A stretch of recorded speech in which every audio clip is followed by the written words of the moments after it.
वडोदरा की ऐतिहासिक धरोहरों को बचाने के लिए वडोदरा महानगर पालिका की ओर से हेरिटेज सेल की रचना करवाई गई है। तब इसी हेरिटेज सेल के तहत वडोदरा की म्युनिसिपल कमिश्नर अरुण महेश बाबू की ओर से न्याय मंदिर की मुलाकात अपनी टीम के साथ ली गई थी। दरअसल न्याय मंदिर, चार दरवाजा, मांडवी जैसी ऐतिहासिक धरोहरों के रिनोवेशन का काम करवाया जाने वाला है। तब इसी कामगिरी को लेकर म्युनिसिपल कमिश्नर अरुण महेश बाबू ने अपनी टीम के साथ आज न्याय मंदिर की मुलाकात ली और फिर इस बारे में ज्यादा जानकारी दी।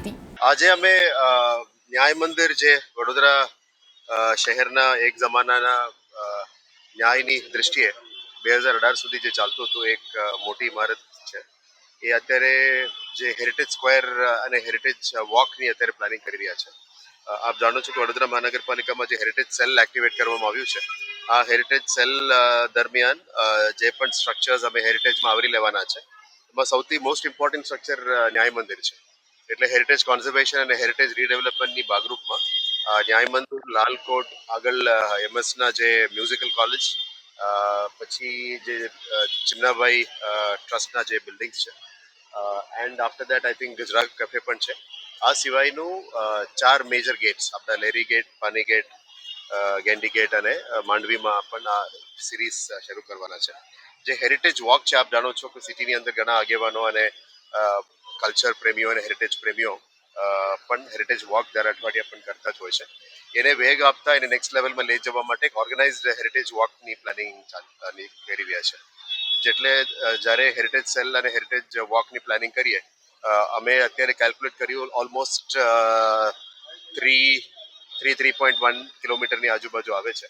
એટલે આવનારા દિવસોમાં હેરિટેજ વોકને કેવી રીતે આગળ દબાવીએ અને ન્યાય મંદિરમાં પણ કયા પ્રકારનું રીડેવલપમેન્ટ અથવા ક્રિએટિવ રીડેવલપમેન્ટ કરી શકાય એ બાબતનું તૈયારીઓની બાબતમાં આજે અમે હેરિટેજ સેલ અને વડોદરા મહાનગરપાલિકાના જે કન્સર્ન ડિપાર્ટમેન્ટના કર્મચારીઓ સાથે આજે મુલાકાતમાં આવ્યા છે.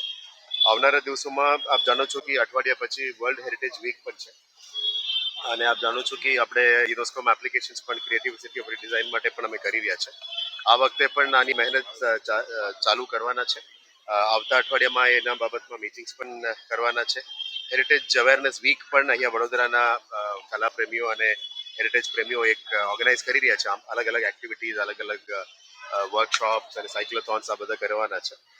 આને વડોદરા સિટીના એડમિનિસ્ટ્રેશન તરીકે વીએમસી અને કેવી રીતે સપોર્ટ કરી શકાય, આવનારા દિવસોમાં તમામ હેરિટેજ ઇમારતોને કેવી રીતે સંરક્ષણ થઈ શકે અને એની જે પૂર્વ ગ્લોરી, જે એક જમાનામાં એની જે અદ્ભુત જે કલા સાથે જે જોડેલા હતા, આ બધાને પણ કેવી રીતે પુનર્જીવિત કરવી એ બાબતનું તૈયારીઓ સાથે અમે પ્લાનિંગ કરી રહ્યા છે.